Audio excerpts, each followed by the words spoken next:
नमस्कार, आदाब, सत श्री अकाल दोस्तों। स्वागत है आप सभी का एक बार फिर से। मैं हूं आप सबका दोस्त रोशन और आप देख रहे हैं सभी बड़ी खबरों और मुख्य समाचार की खास वीडियो, जिसमें हम बारी बारी से सभी बड़ी खबरों और मुख्य समाचारों को जानेंगे विस्तार से। खबरों में आगे बढ़ने से पहले अगर आपने इस चैनल को सब्सक्राइब नहीं किया है तो इस चैनल को नीचे सब्सक्राइब के बटन को क्लिक करके सब्सक्राइब कर लीजिए। साथ ही नोटिफिकेशन के बेल को भी जरूर प्रेस कर दीजिए, जिससे कि नई वीडियो की सूचना आप तक सबसे पहले पहुंच जाए। तो देखते हैं पहली बड़ी खबर क्या निकल के आ रही है।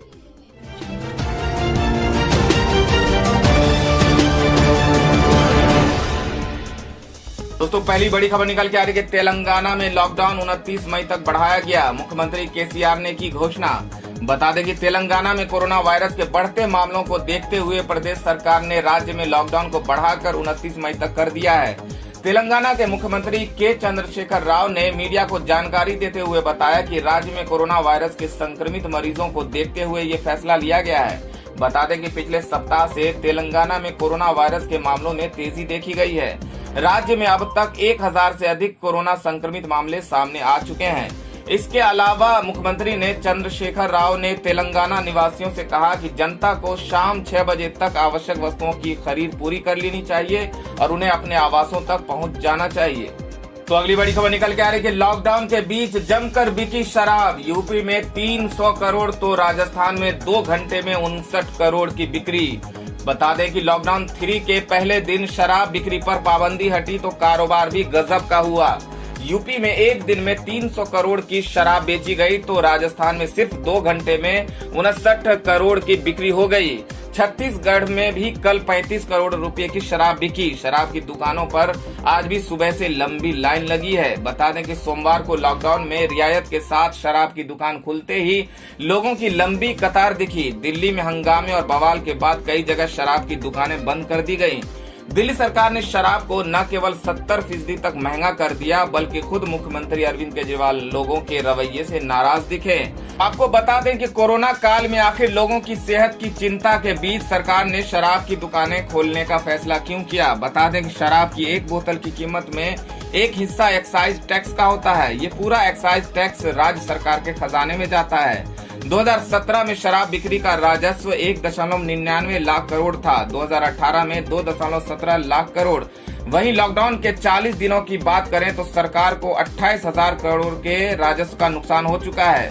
बता दें कि सरकार की कमाई में लगभग 20 से 30% हिस्सा शराब बिक्री से आता है, इसलिए हर सरकार शराब की दुकान खोले रखना चाहती है।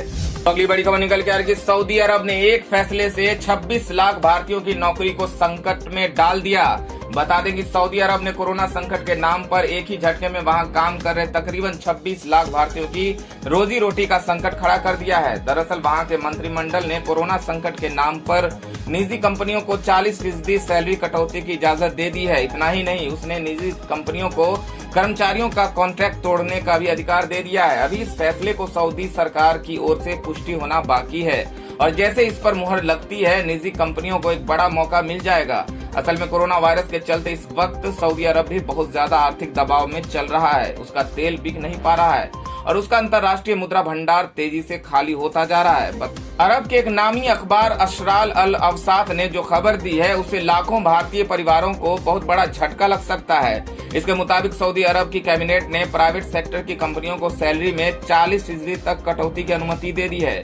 इतना ही नहीं, उसने कोरोना वायरस की वजह से पैदा हुई मुश्किल आर्थिक हालातों के मद्देनजर उन कंपनियों को कॉन्ट्रैक्ट बीच में ही तोड़ने की भी इजाजत दे दी है। अखबार के मुताबिक सऊदी अरब के मानव संसाधन और सामाजिक विकास मंत्रालय देश के लेबर सिस्टम में बदलाव के लिए तैयार हो गया है। इसके तहत कंपनियां अपने कर्मचारियों के असल वेतन में से 6 महीने तक 40% कम कर सकती है। तो अगली बड़ी खबर निकल के आ रही है कि असदुद्दीन ओवैसी बोले, नेगेटिव टेस्ट के बाद भी तबलीग के लोगों को क्यों डिस्चार्ज नहीं किया जा रहा है। बता दें कि हैदराबाद से सांसद असदुद्दीन ओवैसी ने कोरोना संक्रमण के शक में क्वारंटीन किए गए निजामुद्दीन मरकज से जुड़े लोगों को अभी तक घर न जाने के देने के फैसले पर सवाल उठाए हैं। ओवैसी ने कहा कि जिन लोगों ने टेस्ट नेगेटिव आ चुके और 2 बार क्वारंटाइन का समय वो पूरा कर चुके, तो उन्हें डिस्चार्ज क्यों नहीं किया जा रहा। ओवैसी ने ट्वीट कर एक खबर का लिंक भी शेयर किया जिसमें बताया गया है कि समय पूरा होने के बावजूद जमातियों को डिस्चार्ज नहीं किया जा रहा है। ऑल इंडिया मजलिसे इत्तेहादुल मुस्लिमीन के प्रमुख असदुद्दीन ओवैसी ने ट्वीट कर लिखा, नेगेटिव टेस्ट के बाद भी निजामुद्दीन मरकज के लोगों को डिस्चार्ज क्यों नहीं किया जा रहा है। वो 2 बार जरूरी क्वारंटाइन का अपना समय भी पूरा कर चुके हैं। इसके बावजूद दिल्ली सरकार उन्हें डिस्चार्ज करने की इजाजत नहीं दे रही। ये 31 मार्च से वहां है और उनको तुरंत छुट्टी दी जानी चाहिए। तो दोस्तों, खबरों में आगे बढ़ने से पहले बात कर लेते हैं आज के माइंड क्विज के सवाल का, जिसका जवाब देकर आप जीत सकते हैं एक बम्पर इनाम। तो देखते हैं आज का सवाल क्या है। आज का सवाल है, आपको बताना है कि बिहार के राज्यपाल का क्या नाम है। सही उत्तर आप कमेंट में नीचे दे सकते हैं और सही जवाब देने वाले को रैंडमली सिलेक्ट करके उन्हें दिया जा सकता है एक शानदार उपहार। तो बढ़ते हैं अगली बड़ी खबर की ओर। तो अगली बड़ी खबर निकल के आ रही है कि दिल्ली में कोरोना टैक्स के बाद भी शराब की दुकानों पर लंबी लाइनें, लोगों ने बरसाए फूल। बता दें कि लॉकडाउन में शराब की दुकानें खोले जाने के बाद लगातार इन दुकानों पर भारी भीड़ है। दिल्ली सरकार ने शराब पर स्पेशल कोरोना फी टैक्स लगा दिया है, जिससे शराब के दाम एक साथ काफी बढ़ गए हैं। इसके बावजूद शराब खरीदने वालों की लंबी लाइनें हैं। एक तरफ लोगों ने शराब की दुकानें तय सीमा पर न खुलने को लेकर नाराजगी जाहिर की है, वहीं कुछ लोगों ने शराब लेने आए लोगों को अर्थव्यवस्था बचाने वाले बताते हुए फूल भी बरसाए। बता दें कि दिल्ली के चंदर नगर में मंगलवार को एक शख्स शराब की लाइन में खड़े लोगों पर फूल बरसाता दिखा। शख्स कह रहा था कि आप इस देश की अर्थव्यवस्था को मजबूत कर रहे हो। इस दौरान लाइन में लगे लोग भी हाथ जोड़कर अभिवादन करते दिखे। इनका कहना है कि ये लोग देश के लिए काफी जरूरी काम कर रहे हैं। बता दें कि दिल्ली के लक्ष्मी नगर में शराब लेने आए एक शख्स ने कहा कि शराब पर 70% टैक्स बढ़ाया गया है, लेकिन इससे कोई दिक्कत नहीं है, इसे हम अपनी तरफ से देश के लिए डोनेशन मान रहे हैं। इस शख्स ने इस दौरान कहा कि मैं सुबह 6 बजे से यहाँ खड़ा हूँ। शराब की दुकान 9 बजे खुलनी थी, लेकिन पुलिस इससे 5 मिनट पहले आई। प्रशासन को सतर्क रहने की जरूरत है। इस दौरान कुछ गड़बड़ हो जाती तो कौन जिम्मेदार होता। बता दें कि दिल्ली सरकार ने शराब पर कोरोना टैक्स लगा दिया है, जिसके बाद दिल्ली में शराब महंगी हो गई है। दिल्ली सरकार के मुताबिक अब दिल्ली में MRP पर 70% टैक्स लगेगा। दिल्ली सरकार ने शराब पर स्पेशल कोरोना फीस नाम से नया टैक्स लगाने की घोषणा की है, यानी कि जो शराब की बोतल 500 में मिलती होगी वो अब 850 रुपए की मिलेगी। तो अगली बड़ी खबर निकल के आ रही है कि लॉकडाउन के बीच दिल्ली वालों को डबल झटका। शराब के बाद केजरीवाल सरकार ने बढ़ाए पेट्रोल डीजल के दाम। बता दें कि लॉकडाउन में दिल्ली वालों को डबल झटका लगा है। दिल्ली सरकार ने पहले शराब की कीमत पर 70% कोरोना टैक्स लगाने के बाद अब पेट्रोल डीजल की कीमतों में बड़ी बढ़ोतरी की है। दिल्ली में पेट्रोल डीजलों की कीमत में बड़ी बढ़ोतरी कर दी गई है। दिल्ली की केजरीवाल सरकार ने पेट्रोल डीजल पर वैट बढ़ा दिया है। बता दें कि वैट बढ़ने के बाद दिल्ली में आज से पेट्रोल डीजल दोनों की कीमतों में बढ़ोतरी हो गई है। दिल्ली में आज से पेट्रोल 1.67 रुपए प्रति लीटर और डीजल 7.10 रुपए महंगा हो गया है। दिल्ली में मंगलवार से अब पेट्रोल की कीमत बढ़कर 71 रुपये 26 पैसे पर लीटर और डीजल 39 रुपये पर लीटर में बिकेंगे। आपको बता दें कि लॉकडाउन के चलते आर्थिक गतिविधियों के थमने और आवागमन बंद रहने से ईंधन मांग में 70% की गिरावट आई है। दिल्ली सरकार ने इसके बाद तेल पर वैट बढ़ाने का फैसला किया है। इससे पहले नागालैंड सरकार ने पेट्रोल और डीजल पर कोविड-19 टैक्स लगाया। तो अगली बड़ी खबर निकल के आ रही है कि मुंबई में 17 मई तक धारा 144 लागू। कोरोना संक्रमितों की संख्या हुई 9000 पार।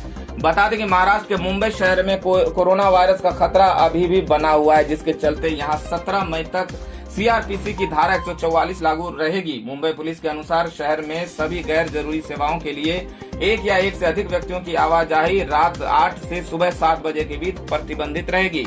मुंबई में कोरोना वायरस संक्रमण के अत्यधिक मामलों की वजह से पूरे शहर को रेड जोन घोषित किया गया है। अधिकारी ने एक आधिकारिक आदेश के हवाले से कहा, हमने CRPC की धारा 144 को बढ़ा दिया है, जिसमें लोगों के जमा होने पर पाबंदी है। अधिकारी ने कहा कि नागरिकों को सुबह 7 बजे से रात 8 बजे के बीच आवश्यक वस्तुओं को खरीदने के लिए घरों से बाहर निकलने की अनुमति है, लेकिन उन्हें सामाजिक दूरी कायम रखने के नियम का पालन करना होगा। तो अगली बड़ी खबर निकल के आ रही है कि रमजान के पवित्र महीने में रोजा तोड़कर प्लाज्मा डोनेट कर रहे हैं तबलीगी जमाती। बता दें कि कोरोना वायरस के बढ़ते संक्रमण के बीच तबलीगी जमात के लोगों को लेकर कई खबरें सामने आई हैं। क्वारंटाइन सेंटर से लेकर अस्पतालों में तबलीगी जमात के लोगों पर कोरोना के इलाज में सहयोग न करने का आरोप लगा, तो वहीं उन पर देश में कोरोना के मामले बढ़ाने का दोष लगाया गया। इसी बीच इस समुदाय के लोग अब कोरोना की लड़ाई में सहयोग देने के लिए आगे आ रहे हैं। तबलीगी जमात के 150 लोगों ने पवित्र रमजान का रोजा तोड़कर प्लाज्मा डोनेट करने और कोरोना से जूझ रहे लोगों की मदद करने की दिशा में कदम बढ़ाया है। कोरोना से ठीक हो चुके करीब 150 जमातियों ने दिल्ली के 3 सेंटर्स पर प्लाज्मा डोनेट करने का फैसला किया। दिल्ली स्वास्थ्य मंत्रालय की ओर से प्लाज्मा कलेक्शन ड्राइव की जिम्मेदारी संभाल रहे डॉक्टर मोहम्मद शुएब अली ने बताया कि 3 क्वारंटाइन सेंटर्स पर प्लाज्मा सैंपल कलेक्ट करने का काम किया जा रहा है। उन्होंने बताया कि 150 तबलीगी जमात के लोगों ने प्लाज्मा डोनेशन की इच्छा जताई है। उन्होंने बताया कि प्लाज्मा डोनेट करने से पहले डोनर को खाना खाना होता है। ऐसे में जमातियों ने रोजा तोड़कर प्लाज्मा डोनेट करने का फैसला किया है। अगली बड़ी खबर निकल के आ रही है। भीड़ के चलते दिल्ली में शराब दुकानदारों की मांग, ऑनलाइन शुरू की जाए बिक्री। बता दें कि लॉकडाउन 3 में शराब की दुकानों को खोलने के आदेश सरकार की ओर से दिए गए हैं। कई जगहों पर सोमवार को शराब की दुकानों पर भीड़ भी दिखाई दी, इसलिए शराब निर्माता कंपनियों ने शराब की ऑनलाइन बिक्री को इजाजत देने की वकालत की है। कोरोना वायरस महामारी के कारण पूरे देश में 25 मार्च से लॉकडाउन लागू है। 3 मई से 17 मई तक लॉकडाउन का तीसरा चरण चलेगा। सरकार ने राजस्व के हो रहे नुकसान के मद्देनजर लॉकडाउन के तीसरे चरण में शराब की दुकानों को खोलने की ढील दी है। इसी के तहत करीब 40 दिन बाद शराब की दुकानें सोमवार को खुली। हालांकि लोगों की भारी भीड़ उमड़ने और अफरा तफरी मचने के कारण दिल्ली, पश्चिम बंगाल, राजस्थान और आंध्र प्रदेश में खुलने के कुछ मिनट बाद ही दुकानों को बंद करना पड़ा। बता दें कि शराब उद्योग से जुड़े संगठनों ने कहा कि करीब 1.5 महीने से लोगों को शराब नहीं मिली। इस कारण सोमवार को दुकान खुलते ही लोग इस दुकान पर टूट पड़े। कुछ संगठनों ने कहा कि उन्हें पहले से ही ऐसा होने का अंदेशा था और इसी कारण उन्होंने सरकार को शराब की ऑनलाइन बिक्री करने और होम डिलीवरी करने की इजाजत देने का सुझाव दिया था। AIDA ने दुकानें खोलने की छूट के देने का निर्णय का स्वागत करते हुए कहा कि स्थानीय प्रशासन को दुकानों पर भीड़ नियंत्रित करना चाहिए था। उन्होंने सुझाव दिया कि सरकार को अन्य उत्पादों की तरह शराब की ऑनलाइन बिक्री की अनुमति देनी चाहिए। ये लॉकडाउन अवधि के दौरान सामाजिक दूरी के मानदंडों का अनुपालन सुनिश्चित करेगा।